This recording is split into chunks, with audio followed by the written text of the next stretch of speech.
الحمدللہ نحمده ونستعینه ونستغفره ونؤمن به ونتوکل علیہ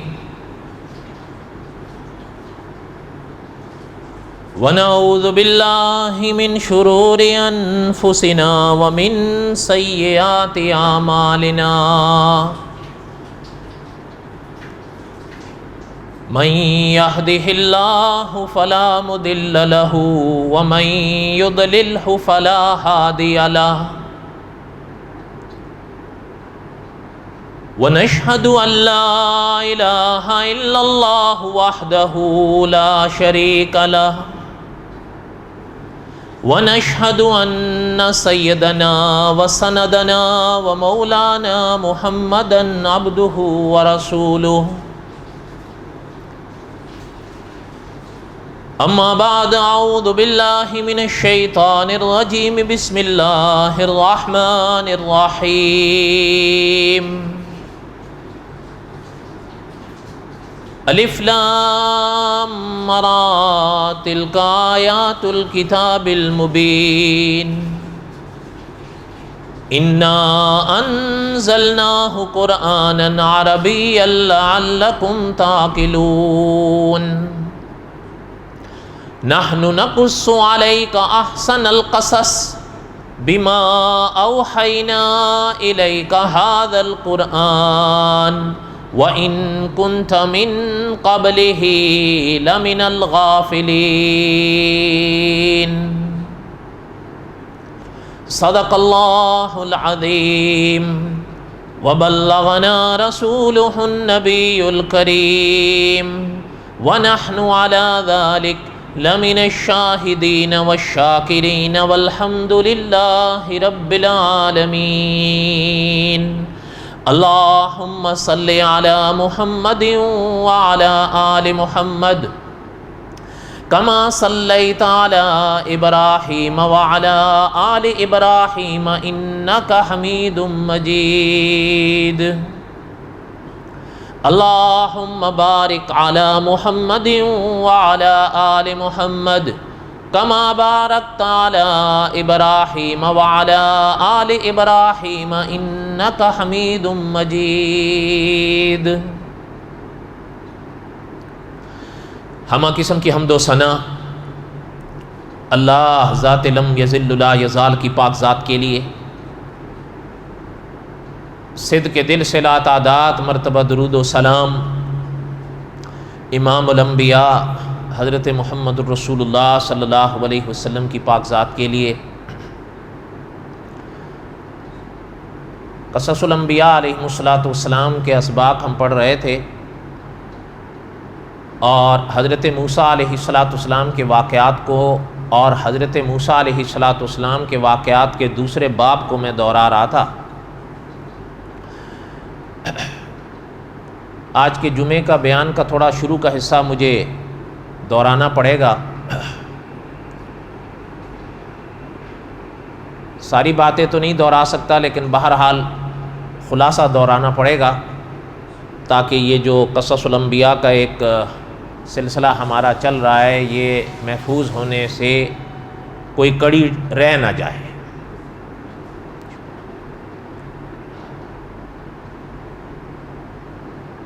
سبق یہاں تک پڑھا تھا،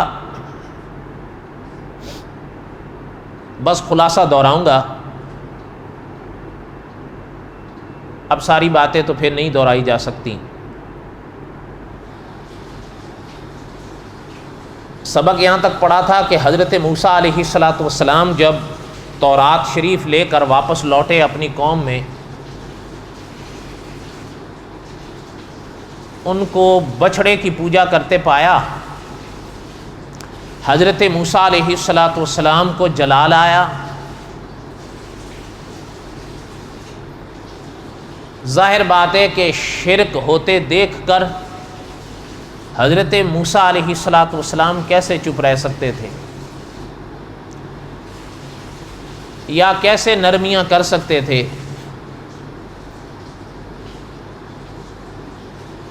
اس پر حضرت ہارون علیہ السلام سے گفتگو کی حضرت نے، تو حضرت ہارون علیہ السلام نے اپنی بات، اپنے عمل کی وضاحت کی.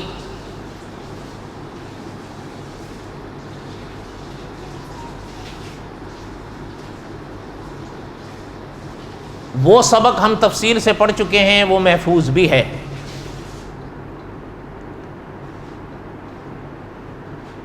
اس موقع پر حضرت ہارون علیہ السلام نے فرمایا تھا، قال یا ابن ام لا تأخذ بلحیتی ولا برأسی انی خشیت ان تقول فرقت بین بنی اسرائیل وَلَمْ تَرْقُبْ قَوْلِي. حضرت ہارون علیہ السلام نے حضرت موسیٰ علیہ السلام کے سامنے اپنی بات، اپنے عمل کی وضاحت رکھی. حضرت موسیٰ علیہ السلام نے حضرت ہارون علیہ السلام کی بات کو سنا اور محترم کو احساس ہوا. حضرت ہارون علیہ السلام کا تو کوئی قصور تھا نہیں، حضرت کے بس میں ان کو سمجھانا تھا، وہ حضرت نے کیا.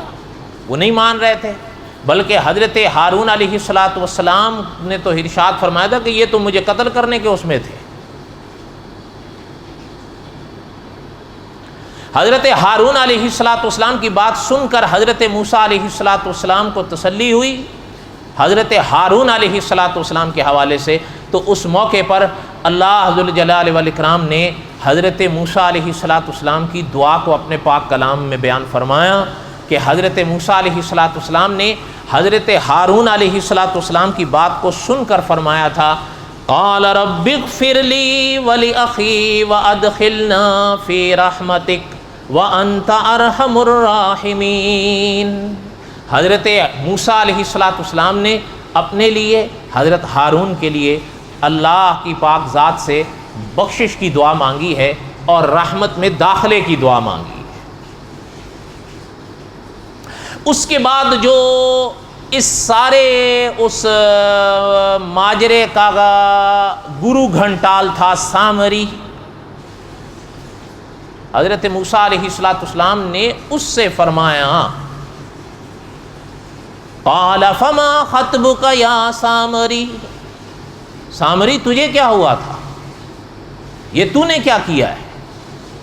اس لیے کہ یہ تو خود کلام پاک میں موجود ہے کہ وَأَضَلَّهُمُ السَّامِرِي، وہ سب کچھ کیا تو اسی نے تھا.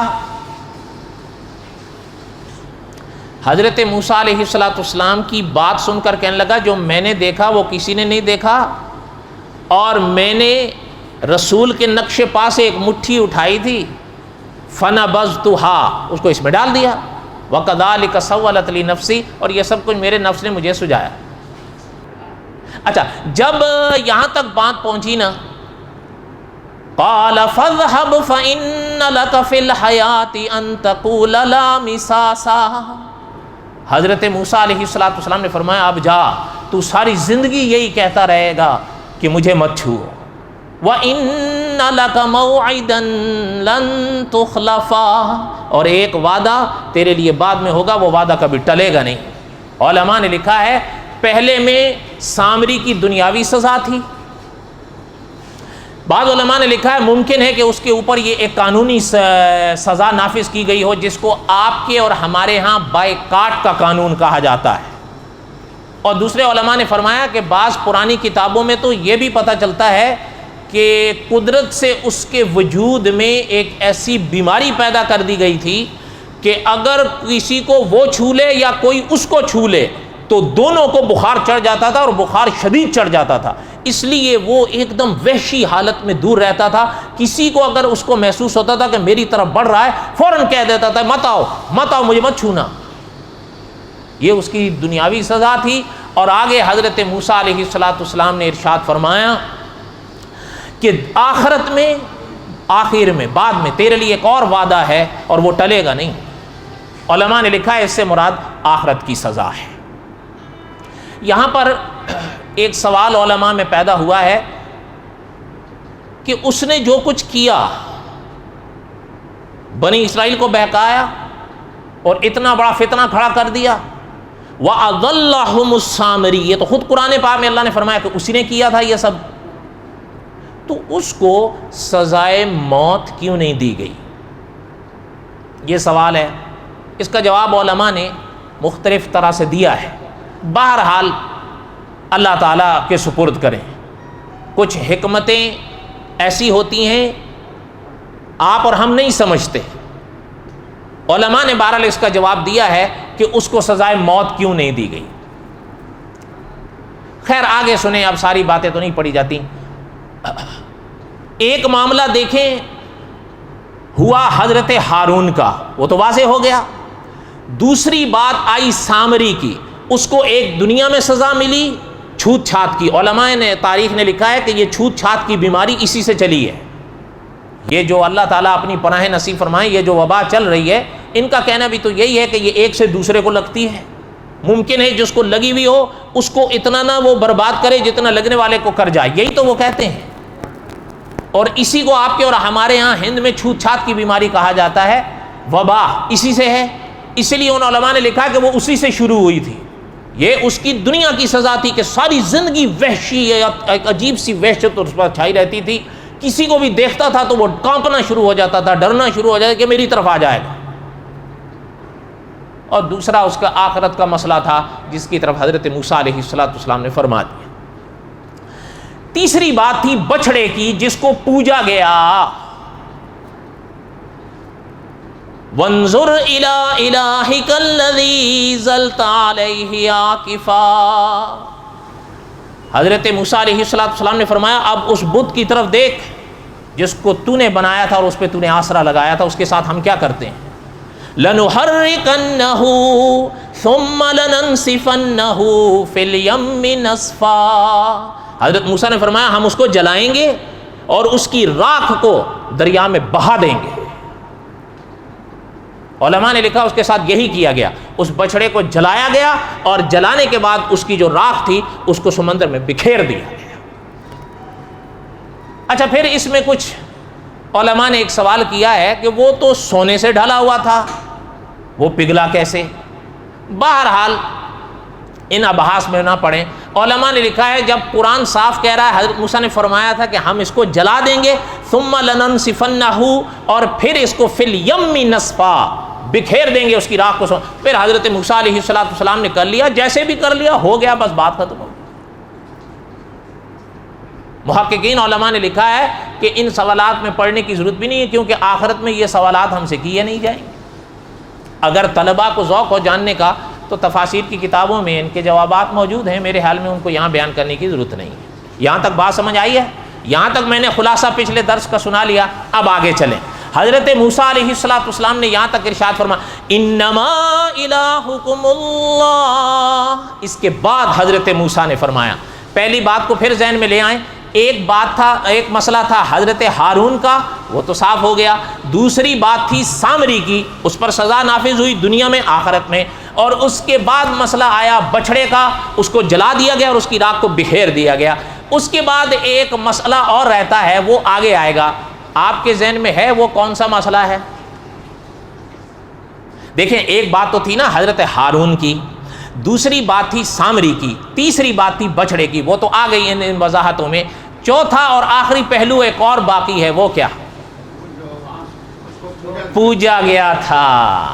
جو بنی اسرائیل کے لوگوں نے اس کو پوجا تھا ان کا مسئلہ باقی رہ گیا. ایسا ہی ہے یا نہیں؟ اسی پر بات پوری ہو جائے گی. اب پہلے اگلی بات سنیں جو اس موقع پر حضرت موسیٰ علیہ السلام نے اس موقع پر فرمایا کہ بچھڑے کو تو ہم جلائیں گے اور اس کی راکھ کو بکھیر دیں گے. اس کے بعد حضرت موسیٰ نے ارشاد فرمایا انما الہکم اللہ، بے شک تمہارا معبود تو وہ اللہ ہے، الذی لا الہ الا ہو، جس کے سوا کوئی معبود برحق نہیں. چلتے چلتے ایک بات تازی کر لیں. اس دن مجھے ایک دوست کہہ رہے تھے آپ کو بتانا چاہیے تھا. میں نے کہا یار میں تو بتا کے تھک گیا ہوں، لیکن آپ کی فرمائش پہ پھر بتا دیتا ہوں. اس دن میں نے عرض کیا تھا نا کہ علماء نے کلمہ طیبہ کے 4 فرض یا 4 شرط یا شرائط لکھے ہیں. یہ کم از کم ہے، اس سے زیادہ بھی علماء نے لکھے ہیں یہ کم از کم ہے، ان سے کم میری نظر میں نہیں آئے۔ بعض نے ان کو فرائض کے ساتھ تعبیر کیا، بعض نے ان کو شرائط کے ساتھ تعبیر کیا، معنی دونوں کا یہی ہے کہ یہ ضروری ہیں کلمہ طیبہ میں۔ کم از کم کتنے ہیں؟ ایک تو یہ سوال کیا تھا، اس موقع پہ جواب نہیں دیا تھا، تو اس کا معنی یہ نہیں کہ میں نے جواب نہیں دیے ہیں، کئی بار دیے ہیں، اب کوئی یاد نہ رکھے تو کیا کریں۔ دوسری بات ایک اور میں نے سوال کیا تھا، تو وہ دوست بڑا اصرار کر رہے تھے کہ مجھے بتانی چاہیے تھی۔ میں نے ایک سوال کیا تھا آپ سے جس کا کوئی جواب یہاں دینے والا نہیں تھا، اس کے بعد صرف ایک نوجوان نے مجھ سے جمعے کے بعد پوچھا تھا کہ اس کا جواب کیا ہے، باقی اللہ کا فضل رہا ماشاءاللہ۔ وہ سوال یہ تھا، نماز شروع ہوتی ہے اللہ اکبر سے اور ختم ہوتی ہے السلام علیکم ورحمۃ اللہ، ایسا ہی ہے یا نہیں؟ اچھا ایک چیز اور بھی چلتے چلتے سن لیں، اب ربط ہے یا نہیں لیکن مسئلے کی بات ہے تو عرض کر دوں۔ عام طور پر جب امام سلام پھیرتا ہے نا تو ایک چیز کو ذہن میں رکھ لیں، امام آگے ہوتا ہے، آپ ہم سب پیچھے ہوتے ہیں، پہلے امام سلام کہے گا یا میں اور آپ کہیں گے؟ یہ یاد رہے، علماء نے فرمایا بہتر تو یہ ہے کہ جب امام دونوں طرف سلام ادا کر لے پھر آپ پہلا سلام دہرائیے۔ اگر یہ نہیں کرتے ہیں تو کم از کم یہ کیجئے کہ امام صاحب کا پہلا سلام پورا ہو جائے پھر آپ پہلا سلام ادا کیجئے۔ اور علماء نے لکھا ہے، یاد رہے، جب امام پہلا سلام کہتا ہے نا السلام، یہاں پہنچتا ہے نا السلام، فقہاء نے لکھا ہے یہ السلام کی پہلی میم پر نماز مکمل ہوتی ہے۔ اگر پیچھے مقتدی نے السلام یہ میم سے اگر امام سے پہلے مقتدی نے کہہ دیا تو اس کی نماز نہیں ہوگی، اس لیے کہ یہ امام سے آگے بڑھ گیا ہے، اور امام سے آگے بڑھنے والے کی نماز یاد رہے گا کہ نہیں؟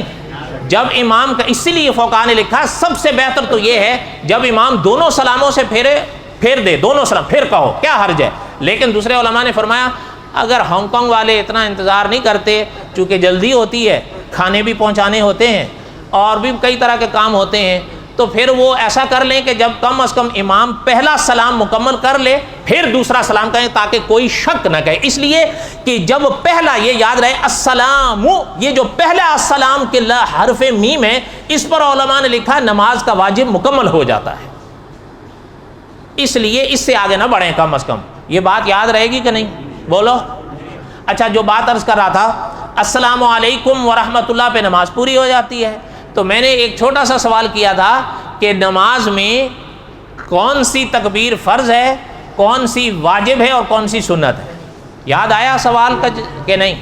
تو وہ دوست کہہ رہے تھے آپ کو بتانا چاہیے تھا۔ میں نے کہا نماز جمعہ کے بعد 100 کے مجمع میں سے صرف ایک نے مجھ سے پوچھا تھا، اس کو میں نے بتا دیا، باقی اللہ کا فضل رہا، ان کو جاننے کی ضرورت ہی نہیں ہے تو میں کیا بتاؤں۔ اچھا شاید آپ میرے ساتھ اتفاق نہ کریں، علماء نے لکھا ہے جب تک کوئی مسئلہ نہ پوچھے اس کو بتانا واجب نہیں ہے۔ واجب کا لفظ میں استعمال کر رہا ہوں، یہ ذہن میں رہے، واجب ضروری کا دوسرا نام ہے۔ علماء نے لکھا ہے، اچھا آپ کہیں گے یہ کیسے ہو سکتا ہے؟ یہ مولانا ظفر احمد عثمانی رحمۃ اللہ علیہ نے انتخاب بخاری میں لکھا ہے، اور ایسے نہیں لکھا ہے، یہ تو دعویٰ ہے نا، اس کی دلیل لکھی ہے اور وہ دلیل مجھ سے زیادہ آپ کو یاد ہے۔ حضور علیہ الصلوۃ والسلام تشریف فرما تھے، ایک صحابی نے حضور صلی اللہ علیہ وسلم کی موجودگی میں نماز ادا کی، حضور نے ان کو دیکھا، وہ نماز مکمل کیے اور حضور کے پاس آئے، سلام کیا، حضور نے سلام کا جواب دیا اور حضور نے فرمایا آپ نے نماز نہیں پڑھی ہے، جا کر پڑھ کے آؤ۔ یہ حدیث سنی ہے یا نہیں؟ بولو۔ اچھا شاید کئی نے نہیں سنی، تو یہ حدیث ہے۔ اچھا وہ گئے نماز پڑھ کے پھر آئے، سلام کیا، آپ صلی اللہ علیہ وسلم نے پھر ارشاد فرمایا جا کر نماز پڑھ کر آؤ، آپ نے نماز نہیں پڑھی ہے۔ وہ پھر گئے، پڑھ کر آئے، پھر آئے، حضور علیہ الصلوۃ والسلام نے فرمایا جا کر، میں نے حدیث پاک کے ترجمے میں کی تلخیص کر دی ہے، مفہوم، حضور علیہ الصلوۃ والسلام نے فرمایا پھر پڑھ کر آؤ، آپ نے نماز نہیں پڑھی۔ وہ پھر گئے، پھر پڑھ کر آئے، حضور علیہ الصلوۃ والسلام نے پھر بھی قبول تصدیق نہیں فرمائی۔ آخر میں انہوں نے عرض کیا کہ آقا میں اس سے اچھی نہیں پڑھ سکتا، آپ مجھے سکھا دیں۔ حضور نے فرمایا اب بیٹھو۔ اب حضور نے بتائی، اس سے استدلال کیا علماء نے کہ اگر پہلے مرحلے پر دیکھنے پر ہی واجب اور ضروری ہوتا، حضور کبھی اتنی دیر نہ لگاتے۔ پتہ چلتا ہے جب تک کوئی پوچھے نہیں اس کو بتانا واجب ہی نہیں۔ اور ایک نام ہے نا آپ کی ہماری تاریخ کا، مولانا حق نواز جھنگوی رحمۃ اللہ علیہ، یاد ہیں یا بھول گئے؟ حضرت فرمایا کرتے تھے کہ جس کے دل میں دین اسلام کی باتوں کی اہمیت نہ ہو، حضرت فرماتے تھے اسے میں دین اسلام کی باتیں سنانا گناہ سمجھتا ہوں۔ آپ کے اور میرے دل میں تو ہے، سوچ کے بتانا، دل میں ہے تبھی تو مجھ سے جمعے کے بعد ایک نے پوچھا تھا، باقی اللہ کا فضل تھا۔ تو دل میں اہمیت نہ ہوتی تو مجھ سے آپ پوچھتے؟ آپ میں سے سب نے مجھ سے پوچھا تھا کہ جی یہ سوال کا جواب کیا ہے۔ اچھا چلو مجھ سے نہیں پوچھا، اس کے بعد جا کے اپنے طور پہ پتہ کیے ہو کہ بھائی نماز میں کون سی تکبیر فرض ہے، کون سی واجب ہے اور کون سی سنت ہے؟ سچ بتانا۔ اب بتاؤں یاد رہے گا؟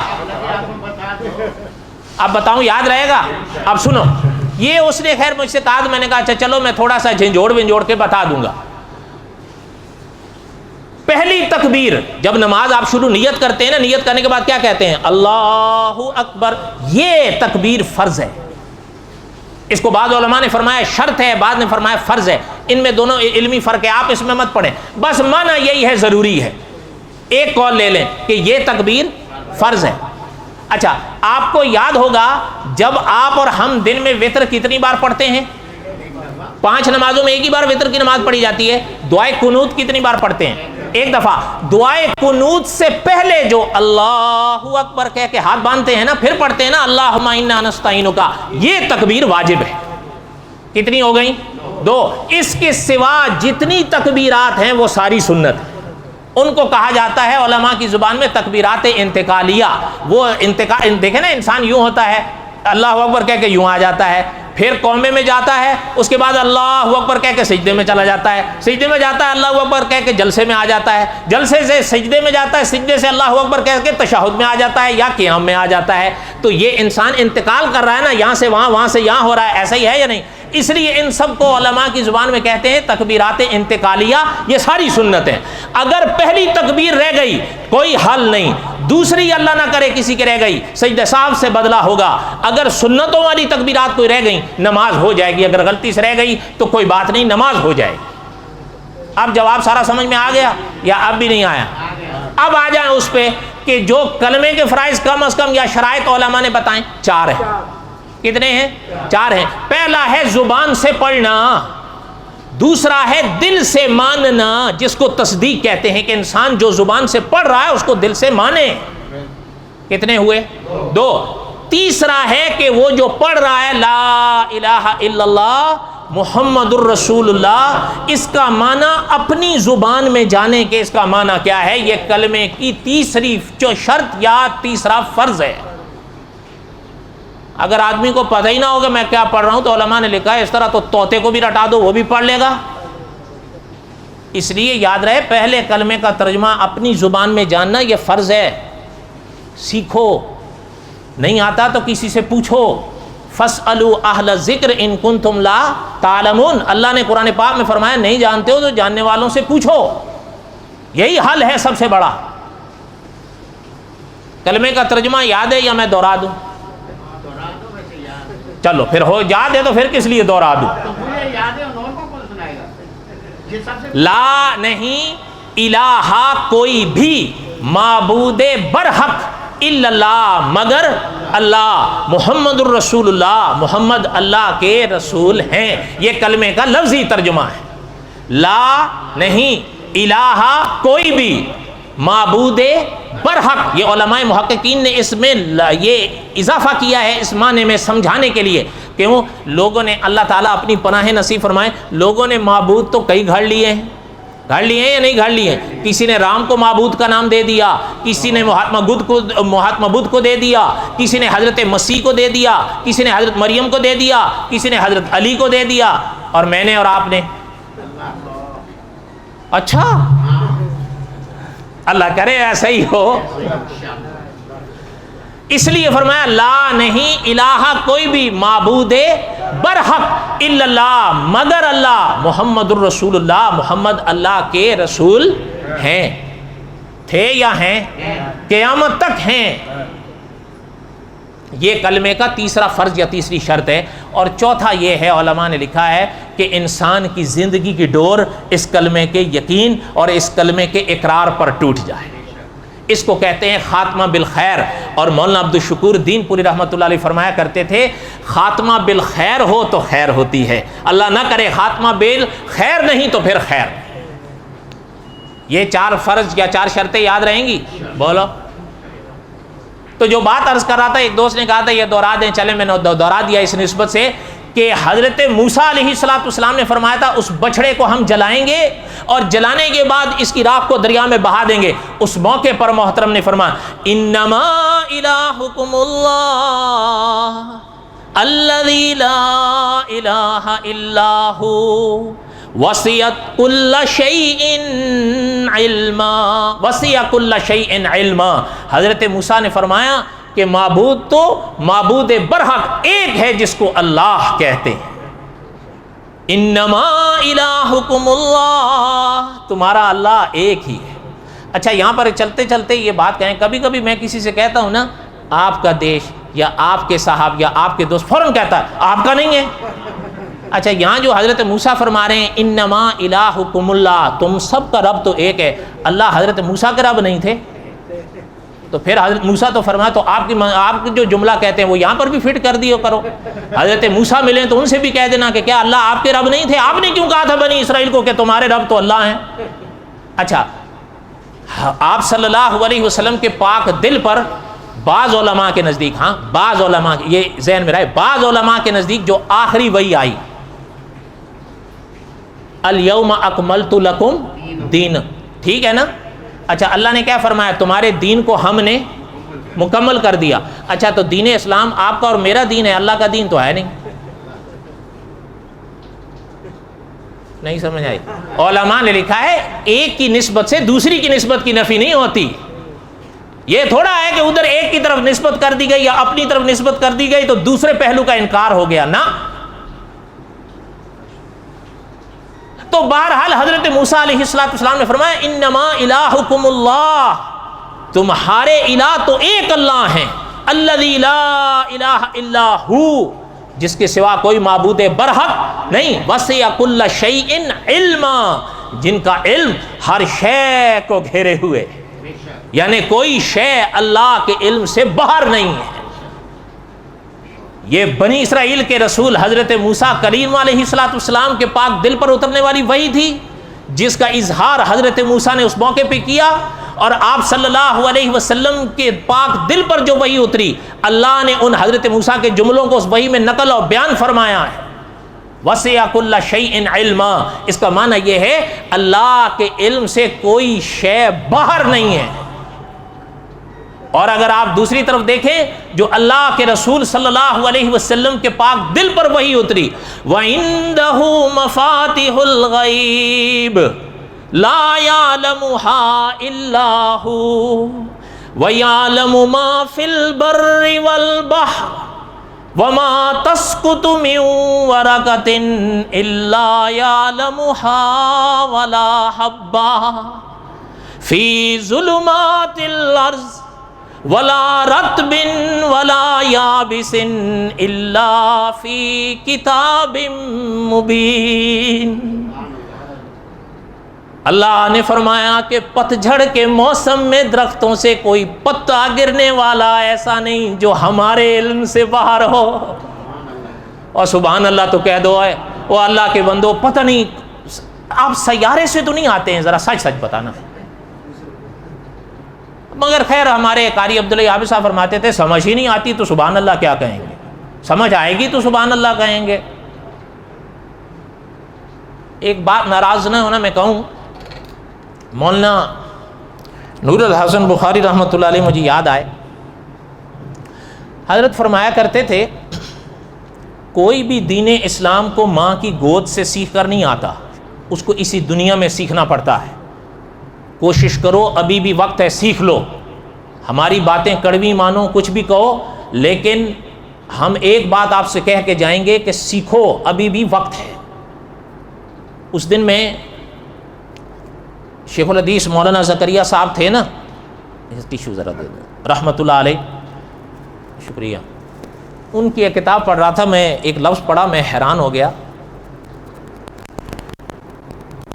حضرت نے لکھا ہے کہ علماء نے لکھا ہے، فضائل صدقات میں حضرت نے یہ بات لکھی ہے، حضرت نے لکھا ہے قیامت کے میدان میں جب لوگ اکٹھے ہوں گے نا، ہوں گے یا نہیں ہوں گے، یہ عقیدہ ہے نا ہمارا، حضرت نے لکھا ہے جب قیامت کے میدان میں سب لوگ اکٹھے ہوں گے، پتہ ہے مجھ پر، آپ پر، ہر انسان پر یہ کیفیت اور یہ خیال چھایا ہوا ہوگا، کاش مجھے کوئی اپنا نہ مل جائے، کاش کوئی مجھے ایسا نہ مل جائے جو مجھے جانتا ہو۔ کیوں؟ ہو سکتا ہے مطالبہ کرے گا، کس شے کا؟ یا نیکی کا یا حق کا، یا نیکی کا کرے گا نا، یا حق کا کرے گا۔ نیکی کا مطالبہ کرے گا تو آپ نہ کرو گے، میں بھی نہ کروں گا، لیکن اگر حق کا مطالبہ کرے گا تو میرے اور آپ کے نہ کا کوئی معنی ہے؟ وہ تو دینا پڑے گا۔ اس لیے اسی موقع پر شیخ الحدیث مولانا زکریا صاحب رحمۃ اللہ علیہ نے لکھا ہے، ابھی بھی وقت ہے، کچھ سیکھو گے تو عمل کرو گے نا، اپنے نامہ اعمال کو نیکیوں سے بھرو۔ حضرت علی کرم اللہ وجہ سے آپ ہم سب محبت کرتے ہیں، محترم کا ایک جملہ پرانی کتابوں میں ملتا ہے جسے علامہ سیوطی رحمۃ اللہ علیہ نے لکھا ہے، اس بات کا ان باتوں سے ربط نہیں، بس آ گیا، بس سن لیں۔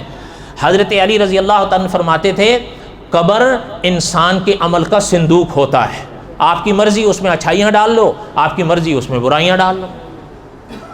اگر اچھائیاں ڈالو گے بخشش کی نجات اور امید ہوگی، اور اللہ نہ کرے اگر برائیاں ڈالو گے تو پھر اللہم انی اعوذ بک من عذاب القبر۔ اس لیے کوشش کریں یہ نیکیاں اپنائیں، جو بھی آپ سیکھیں اس پر عمل کرنے کی کوشش کریں، کوئی فرق بھی تو پڑے۔ دیکھیں آپ میں سے کتنے حضرات ہیں ابھی یہ روح اس جسم میں باقی ہے، موقع ہے، یہ نکل جائے گی، پھر آپ اور میں سب کچھ کرنا چاہیں گے اس جہان کے لیے، پھر کچھ نہیں کر سکے۔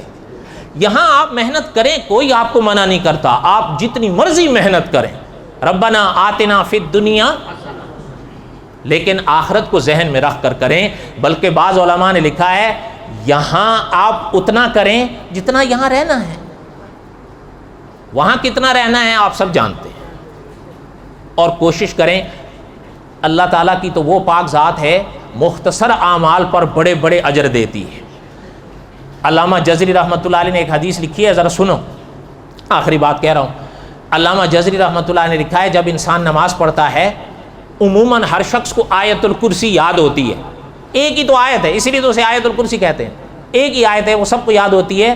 علامہ جزری رحمۃ اللہ نے لکھا ہے کہ انسان کو، نمازی کو چاہیے کہ جب فرض پڑھ کے فارغ ہو جائے تو ایک بار آیت الکرسی کو پڑھ لیا کرے۔ اللہ کے رسول صلی اللہ علیہ وسلم نے فرمایا میرے جس امتی نے یہ عمل کیا اس میرے امتی اور جنت کے بیچ میں رکاوٹ صرف میرے اس امتی کی زندگی ہے۔ لیکن آپ اور میں کچھ کریں بھی تو صحیح، امیدیں یا صرف اس پر کہ بھائی بخش، یہ بات نہیں ہے۔ مفتی تقی صاحب نے لکھا ہے انسان جائے مشرق وال اور امید رکھے مغرب وال پہنچ جاؤں گا، یہ کوئی بات نہیں، یہ غلط بات ہے۔ ہاں چلے مغرب وال اور پھر امید رکھے کہ میں مغرب وال پہنچ جاؤں گا، یہ بات ہو سکتا ہے کبھی گرے کبھی اٹھے، کبھی گرے کبھی اٹھے، لیکن انشاءاللہ پہنچ جائے گا۔ اور آپ کو تو یاد ہے جو اللہ تعالیٰ کی طرف چلتے ہیں منزلیں اگر دور بھی ہوں تو قدرت قریب کر دیتی ہے۔ آپ کہیں گے کیا کہ وہ واقعہ یاد نہیں کہ ایک شخص نے قتل کیے تھے، آخر میں میرے جیسے شخص کے پاس آ گیا تھا، اس کو کہا میری بخشش ہو جائے گی، انہوں نے کہا کتنے مارے ہو؟ کہتا ہے 99۔ انہوں نے کہا تیری بخشش کا تو سوال ہی نہیں پیدا ہوتا۔ انہوں نے کہا چلو پھر 100 پورے کر لوں، یہ بھی گیا۔ اچھا جب چلا تو حضرت اسرائیل آ گئے، چلا تو حضرت اسرائیل آ گئے۔ اچھا آپ دیکھ لیں رحمت، وہ حدیث تو آپ سب کو یاد ہے، رحمت اور عذاب کے دونوں فرشتے آئے تھے، وہ کہتے تھے ہمارا ہے، یہ کہتے تھے ہمارا ہے، لیکن لے کے کون گیا؟ رحمت والے۔ حالانکہ وہی حدیث بتاتی ہے کہ جہاں جا رہا تھا اللہ والے کے پاس ابھی وہ منزل دور تھی، قدرت تو اللہ کے پاس ہے نا، اللہ نے اس زمین کو حکم دیا کہ تو سمٹ جا، تو جب وہ آپ کوشش اور میں کوشش کریں گے تو پھر بخشش ہوا. ہم تو مائل بکرم ہیں کوئی سائل ہی نہیں, راہ دکھلائیں کہ کسے کوئی راہور روے منزل ہی نہیں. اللہ تعالیٰ آپ کے ہم سب کے حامی و ناصر ہوں. بقیہ تک قصہ حضرت موسیٰ علیہ السلام آئندہ. وما علینا الا البلاغ المبین. سنت پڑھ.